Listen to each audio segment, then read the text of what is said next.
For decades, the number of hungry people had been declining. This isn't true anymore. Today, achieving the zero hunger goal by 2030 is becoming more challenging. Indonesia More than belum lepas dari 820 kelaparan. million people Menurut data suffer Indeks from Kelaparan hunger Global, today. Indonesia mendapat nilai 20,1 pada tahun 2019 atau menempati posisi 70 dari 117 negara di dunia. Indonesia has managed nearly half the number of hungry people, which is not bad, but more work needs to be done. Particularly, I think in the eastern parts of Indonesia, West Papua, NTT, but also Maluku, and to some extent Kalimantan, where there's still people Reduce simply not poverty having and gender enough. inequalities. Ending hunger and all forms of malnutrition by 2030 is an immense challenge, but with real political commitment, bolder actions, and the right On this investments, planet, we want zero is hunger still by 2030.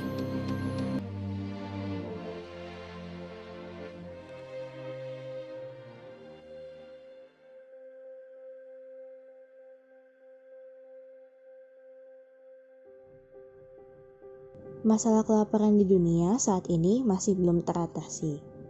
Menurut laporan FAO, setidaknya pada tahun 2018, sebanyak lebih dari 113 juta orang di 53 negara masih mengalami kelaparan akut. Pada kondisi kelaparan di Indonesia, berdasarkan hasil penelitian Global Hunger Index pada tahun 2018, skor kelaparan Indonesia hanya mencapai sebesar 21,9 atau berada pada kategori negara dengan masalah kelaparan yang serius. Kemudian, masih banyak penduduk Indonesia yang belum mampu memenuhi kebutuhan pangan mereka, khususnya di wilayah bagian timur Indonesia seperti Papua, NTT, dan Maluku.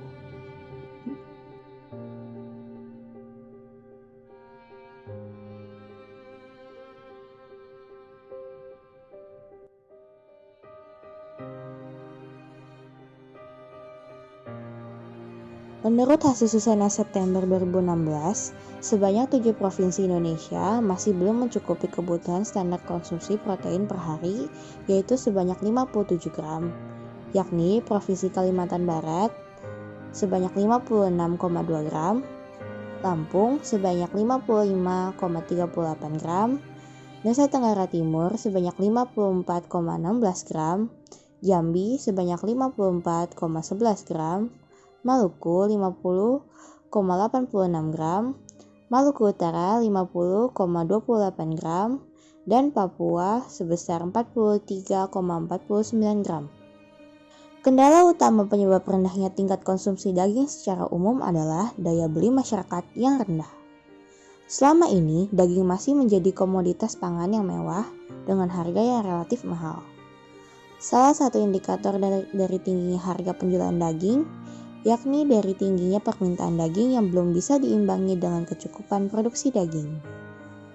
Kelangkaan daging di Indonesia selama ini disebabkan oleh dua hal, yaitu karena produksi yang lebih rendah daripada tingkat konsumsi, dan karena adanya berbagai permasalahan terutama dalam saluran distribusi.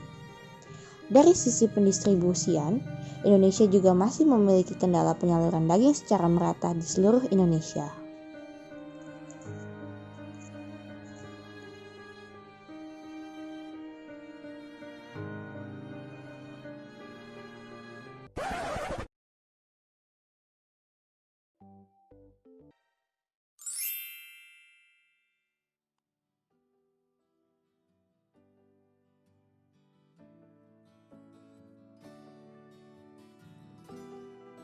Dari permasalahan di atas, kami memberikan gagasan inovasi berupa freezer drone with microbial sensor and vacuum technology atau Faraday sebagai sistem transportasi guna meningkatkan ketahanan pangan di Indonesia.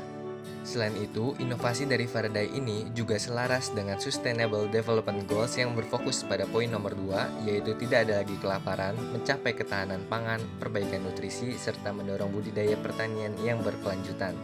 Faraday juga dapat menjadi solusi untuk masalah pendistribusian pangan di Indonesia. Dengan bantuan teknologi drone ini, sistem navigasi pada drone ini akan membantu menentukan posisi atau arah dari lokasi yang ingin didistribusikan.